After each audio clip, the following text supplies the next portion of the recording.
오늘 우리에게 주신 본문 말씀 가운데 예수님이 예루살렘 성에 들어가셔서 그 지상의 생애 가운데 마지막 한 주간 동안에 있었던 일 중에서 사두개인이라고 하는 사람들이 나와서 논쟁했던 그런 사건을 보게 되었습니다. 23절에 사두개인들이 그날에 예수께 와서 물어 이르되 했습니다. 그러면 이 사두개인들이 누굴까요? 사두개인들. 지금 이 시대 때 유대는 로마의 식민지였습니다. 로마의 통치를 받고 있는 거예요. 그런데 유대는 로마가 모든 걸 다 세세하게 통치하지 않고 일정 정도의 자치적인 그런 일들은 그 안에서 사람들이 알아서 하도록 했습니다. 그래서 대표로 유대를 대표할 수 있는 사람들을 모아서 산헤드린이라고 하는 공회를 구성해서 그 공회에서 이 일을 해나가도록 했어요.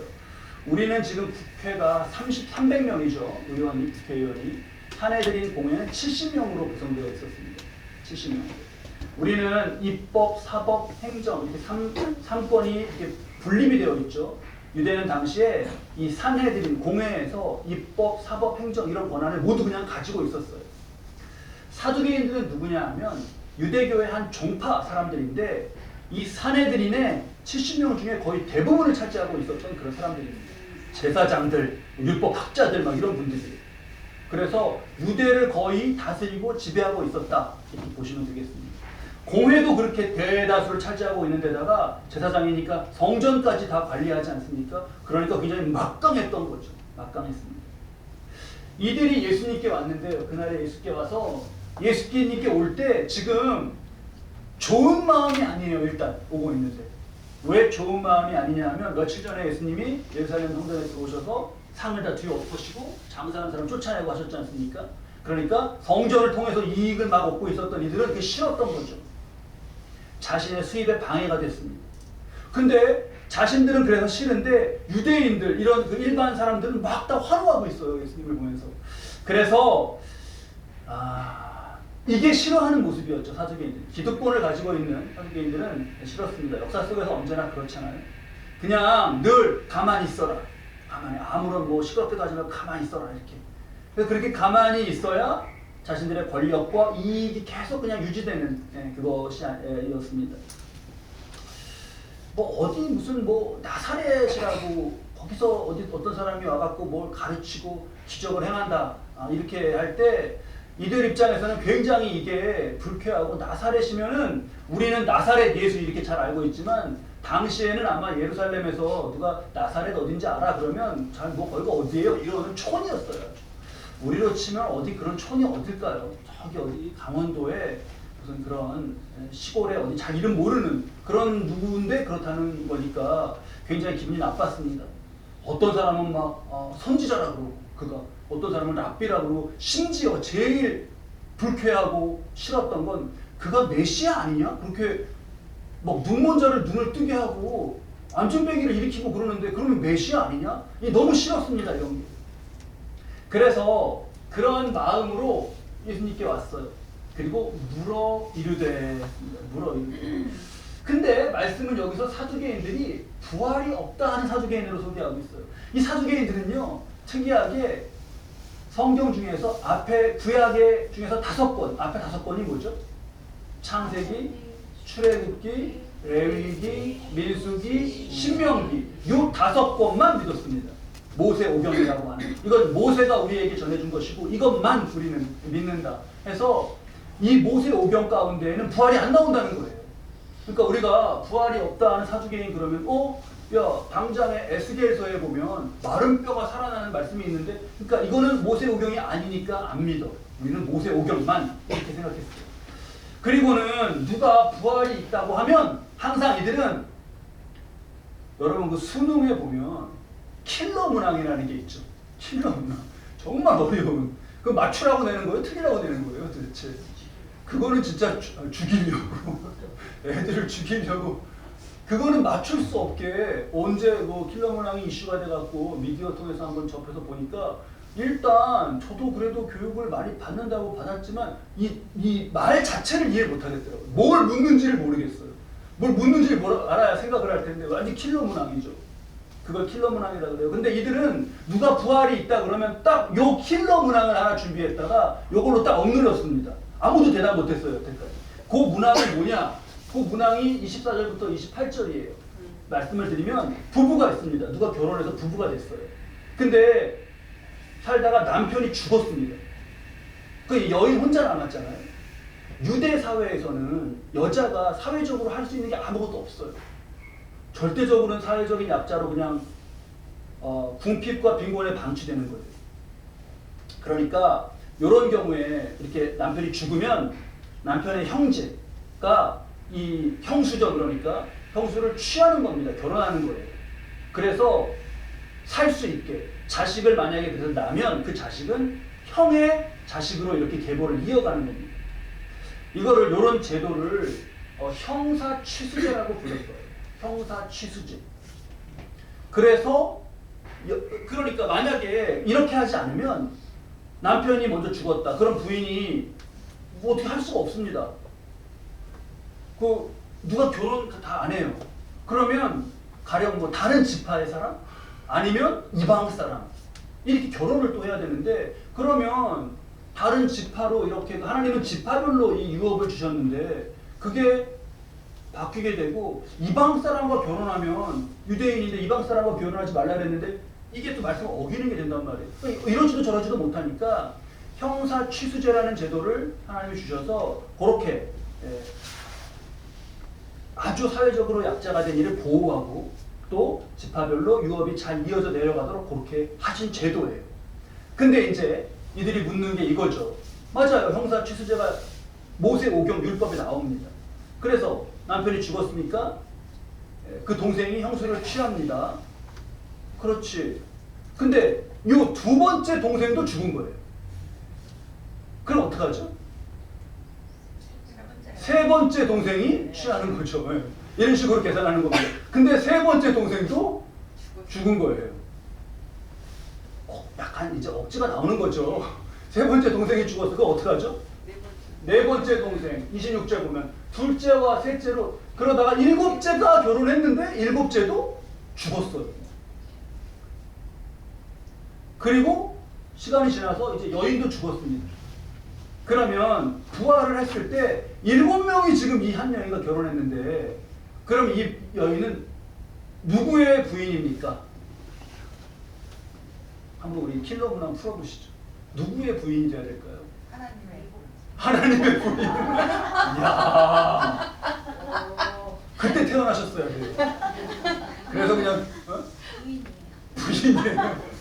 그때 사두개인을 그냥 확 누르셨어야 되는데 하나님의 부인. 야, 맞죠. 근데 이 질문에 이제 아무도 대답을 그때 못했던 거예요. 이거 풀어보면 그래요. 첫째는 맞으니까 첫째랑 부부라는 거 부활해서 천국에서 그럴까? 첫째는 제일 먼저 죽었잖아. 그럼 막내? 마지막에 살았던 막내? 전체 7 중에서 막내인데? 아니 천국에서 그거 따져야 돼요? 아니 주여 맞습니다. 그러니까 이렇게 지금 그런 마음이 드시죠? 네. 근데 사두개인들은 이거를 하나님이 이런 우리 공부니 유대인들도 들었을 거예요. 하나님이 이렇게 족보가 엉망진창이 되게 하시지 않을 거라는 거예요. 그러니까 그들은. 그 말은 무슨 말이냐면 그런 일이 아예 생기지 않게 부활이나 천국이라는 게 그래서 없을 거라는 겁니다. 사두개인들의 논리를 아시겠죠? 하나님이 그렇게 하실 분이야. 족보를 엉망진창으로 만들고 막 그럴 분이 아니니까 그러니까 이거는 없을 거야. 논리적으로 이 논리 하나로 여태 모든 것을 부활이 없다 이렇게 주장해 왔어요. 그럼 어떻게 해야 되나 이 질문에 예수님은 여태까지 여기 오시면서 인자가 십자가에 달려 죽은 후에 며칠 만에 3일 만에 다시 살아날 것이다. 부활에 대해서 3번, 4번 여러 번 말씀해 주셨어요. 그러니까 사두개인들의 요 킬러 문항으로 예수님이 우물우물 이렇게 하는 거를 보여주고 싶은 거예요. 사람들이. 그래가지고 예수님은 망신을 톡톡히 당하고 그래서 유대에서 어디론가 사라지고 어디 나사렛 촌에서 와갖고 아무것도 모르고 떠들었던 그냥 그런 역사로 끝나버리기를 바랐던 겁니다.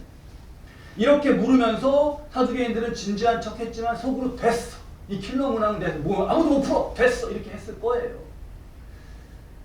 근데 예수님이 지금 우리 안에서도 터져나왔던 지금 천국에서 그래야 되나 그 말씀을 이렇게 예수님이 들려주셨어요.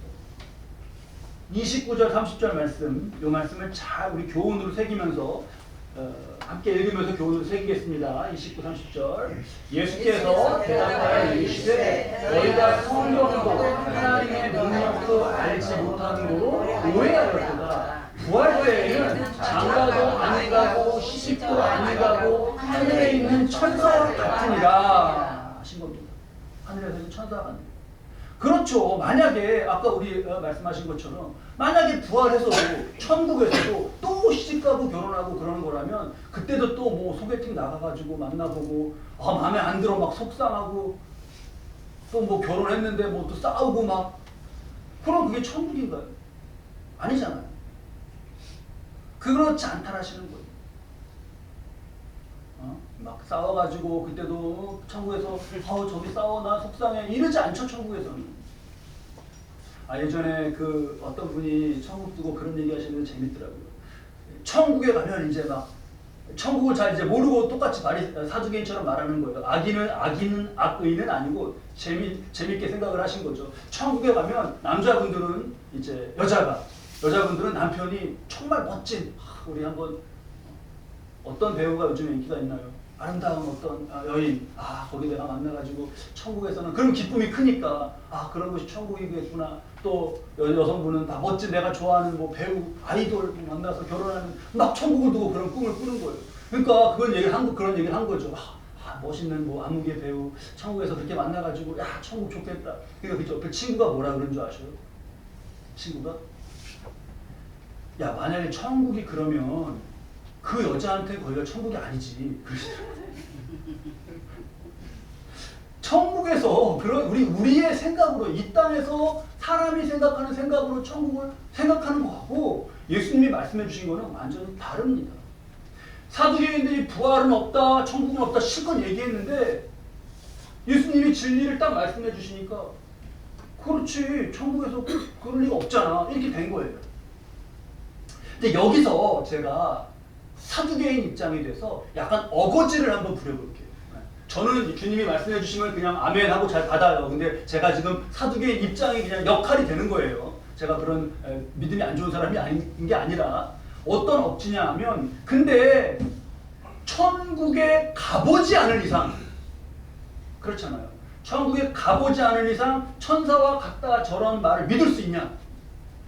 이렇게 사두개인으로서 얘기할 수 있지 않습니까? 그렇죠? 맞아요. 그렇게 말할 수 있습니다. 여기서 바로 예수님 이 시기에 정말 드러내실 수 있는 그런 진리의 말씀이 이어져요.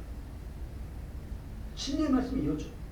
여러분 사두개인들이 어떤 말씀을 그렇게 믿었다고요? 성경 중에서 앞에 5개 모세, 오경은 정말 그거는 그렇게 믿었어요. 읽은 게 아니라 모세 외웁니다. 그걸 주주주 외워요. 한번 양이 얼마큼 되는지 한번 짚어보시고 그거 못 외워요. 우리 몇 절도 못 외우는데 그걸 줄줄줄줄 그걸 토라라고 부르는데 토라를 암송해요. 그냥 이렇게 토라. 그 정도로 외워요.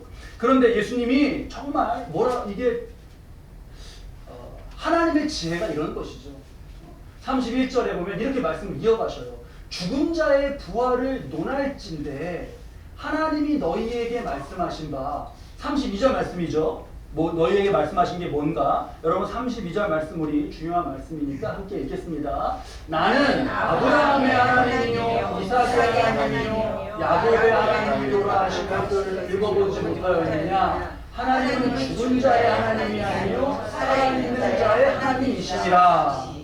왜 이 말씀이 중요하냐면 지금 하나님이 나는 아브라함의 하나님이요 이삭의 하나님이요 야곱의 하나님이다 라고 하신 게 언제 하신 얘기죠? 저 얘기가?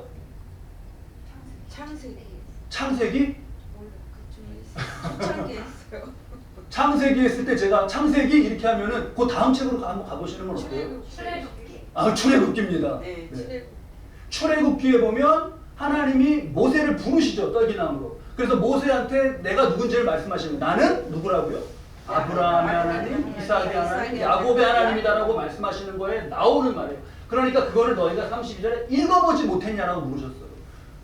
확 열받죠. 읽어보지 못하긴 외우는데. 예, 사두개 출애굽기인데 모세오경 안에 들었는데 그 모세오경 너네가 그렇게 받들고 이거가 진리다라고 하는 모세오경 가운데 들어있는 이 말씀의 뜻이 뭔지 아냐 이거예요. 여기서 이거 누구에게 하나님이 자기를 소개하시는 거라고 말씀하시는 거라고요? 모세죠. 모세 때 하나님이 나는 아브라함의 하나님이다라고 하는 건 모세 때 모세로 치면 한 500년 전 사람이에요. 아브라함은. 그러니까 만약에 부활이라는 게 없고 그러면 아브라함은 500년 전에 살았다가 죽어서 끝이죠. 그러면 하나님이 뭐라고 말씀하셔야 돼? 시제를? 과거. 나는 누구냐면 내가 아브라함의 하나님이었고 이렇게 야곱의 하나님이었고 500년 전 얘기니까 그게 아니라 이 지금 놀랍게도 토라 속에 있는 이 말씀의 시제가 현재형이에요. 현재. 여기다가 모세한테 말씀하시면서 나는 아브라함의 하나님, 우리는 시간 속에 갇혀 있잖아요. 그래서 우리는 이게 선형적으로 이해해요. 옛날을 지나서 오늘로 온 거예요. 하나님은 그렇지 않아요. 하나님은 시경이 없습니다. 그러니까 아브라함의 하나님, 야곱의 얘네들의 하나님이야 이렇게 말씀하시는 거랑 똑같은 거예요. 그러니까 얘들이 어디 있는 거잖아요. 지금 하나님 앞에. 그게 부활이고 그게 천국이고 그게 하나님의 차원인 거죠. 아니 출애굽기 말씀에 그런 뜻이 없구나가 이제 사두개인들이 깨달아진 거예요. 그냥 암송하고 외우고 그렇게 잘한다고 생각했는데 진정한 뜻을 몰랐던 거죠. 오 마이 갓, 이럴 수가 있나? 하나님은 죽은 자의 하나님이 아니요 살아있는 자의 하나님이십니다. 이게 놀라운 부활과 천국에 대한 놀라운 증거의 말씀입니다. 여기 지금 33절 무리가 듣고 그의 가르침을 놀라더라 했어요. 깜짝 놀란 겁니다. 사두개인들이 오경을 외우는 동안 얼마나 받겠습니까? 그걸 외우려면. 그리고 그 위에 스승이 있고 그 위에 스승이 있고 얼마나 깊이 파고 얼마나 그 모세오경 이러고 살았는데 이건 맹인이 더듬고 산 거랑 똑같은 거예요. 맹인이 더듬고. 예수님이 하나님의 아들로서 탁 말씀의 한 절을 딱 알려주시자 그냥 모든 입이 다 다물어졌습니다. 여기서 우리가 예수님이 어떤 분이구나 이게 이렇게 확 그냥 이렇게 좀 감이 확 느껴져야 돼요. 우리는 지금 다른 것으로 사람의 말로가 아니라 예수님께서 말씀해 주시는 말씀으로 우리의 생명과 이 살아가는 게 무엇인가, 영혼은 뭐고 천국은 무엇인가를 분명하게 깨닫고 새겨야겠습니다. 이들에게 지금 너무 중요한 순간이죠. 가르침에 놀랐어요. 와, 그렇구나. 이거는 세상이 정말 멈추고 다 세상은 간대없고 나만 멍하니 남아있는 것 같은 시간이에요. 이때가 이들에게 얼마나 중요합니까? 이제 사두개인들은 어떻게 해야 돼요? 놀랐어요. 깜짝 놀랐어요. 이 말씀에. 살아있는 자의 하나님이시구나. 그러면 그 세계가 확 그냥 눈에 보이는 것처럼 보여요. 느껴져요. 이제 사두개인들은 어떻게 해야 돼요? 어떻게 해야 돼요? 회개하고 부활을 믿고 말씀을 받아들여야 되잖아요. 사두개인들이 그렇게 할까요? 안 할까요? 안 하죠. 이들에게 매우 중요한 순간이에요. 생애 가운데. 우리가 이런 걸 한번 그 전에 봤습니다. 포도원 아들 중에서 첫째 맏아들이 일하러 가라 그러니까 간다 그랬다가 가요 안 가요? 안 갔죠. 그 아들 우리 알죠? 포도원집 큰 아들. 그 아들 비유를 하니까 대제사장들과 바리새인들이 그 비유를 듣고 자기들을 가리켜 말씀하신 줄을 알고 요 45절 끝에가 굉장히 중요하다고 말씀드렸어요. 그때도. 이제 알았어요. 깨달았어요. 자, 지금도 똑같아요. 무리가 듣고 가르치면 놀랐어요. 이 다음에 어떻게 할 건가? 아까 포도원 아들 비유 들었던 제사장과 바리새인들은 그걸 깨닫고 우리 이거 그 얘기구나라고 안 다음에 어떻게 하려고 했죠?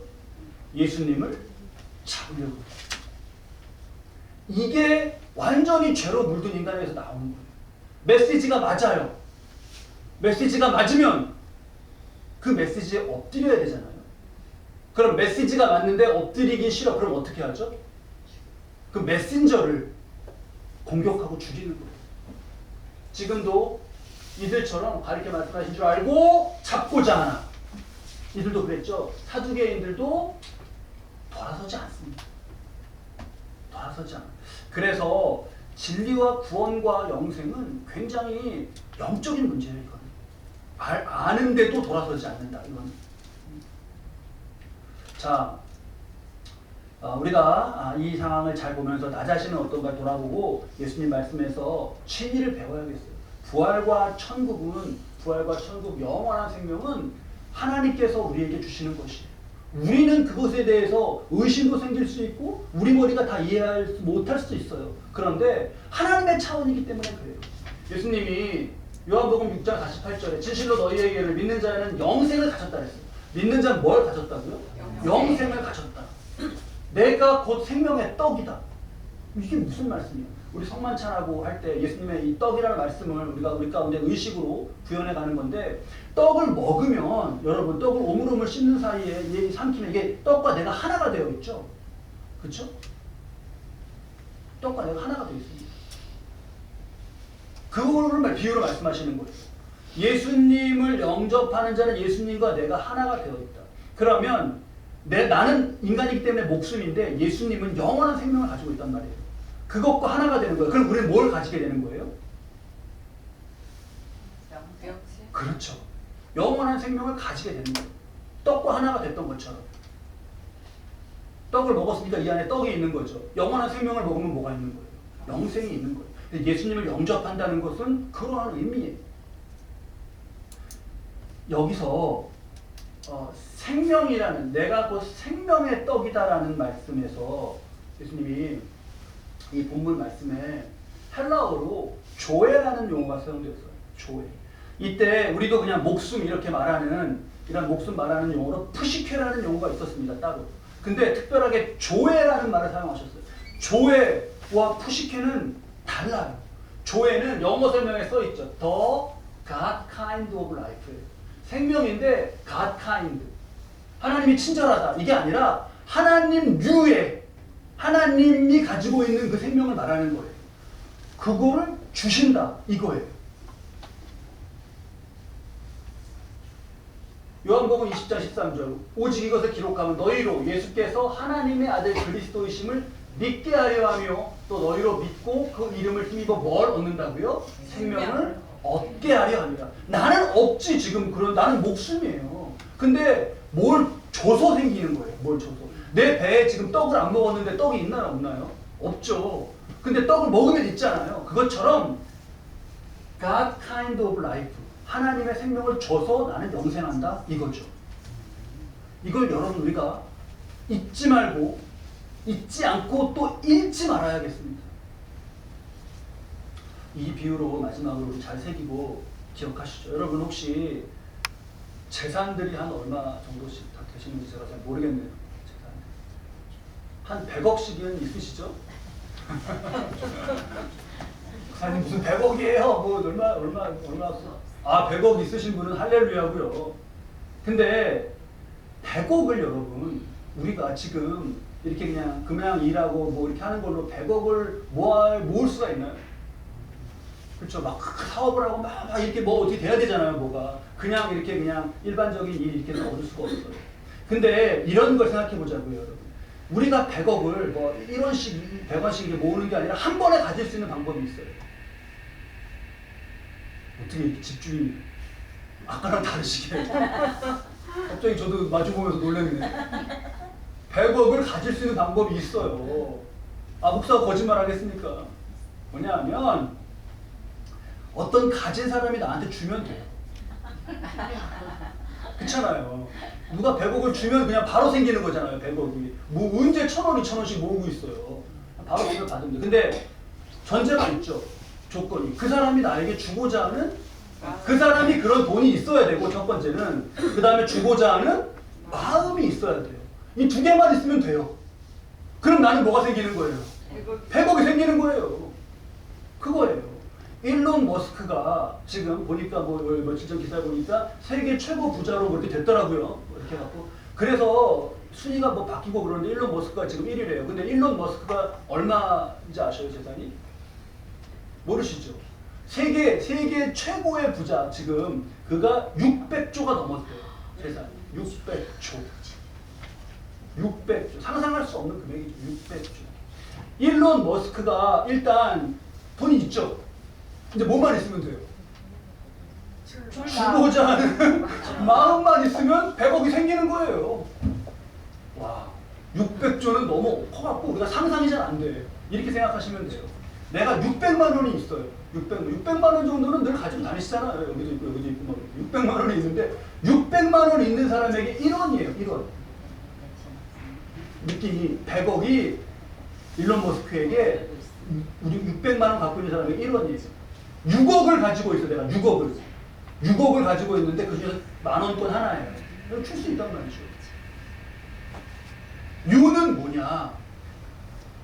그걸 우리는 얻고 싶어 하는데 일단 그게 있는 사람이 있어야 되고 그 다음에 줄 마음이 있어야 된다 이거예요. 근데 우리가 여기서 이걸 비유를 가지고 예수님 말씀에 적용을 해서 영원한 생명을 우리는 얻고 싶어 하는데 일단 저는 없어요 그게. 여러분은 가지고 계십니까? 누가 우리 있는 사람이 있어요? 근데 그 영원한 생명 육에 갇혀있지 않고 영원히 사는 영원한 생명을 누가 갖고 있는 거예요? 하나님이 가지고 계셔요. 하나님. 그럼 그 다음 조건만 맞으면 되잖아요. 그 다음 조건은 뭐죠? 주시고자 하는 마음만 있으면 돼. 근데 하나님은 말씀을 통해서 뭐라 그러셔요? 나는 너무너무 주고 싶다. 너 이거 좀 받아라. 받아라 제발. 근데 사두개인들은 어쩌겠다는 거예요? 그러니까 그렇게 되지 우리는? 하나님은 주겠다고 사두개인들은 싫다고 우리는 그러지 말자고 이렇게 지금 딱딱 라임이 잘 맞아 들어가네요. 설교 끝이에요. 그럼 우린 그러지 말자고. 우린 그러지 말자고.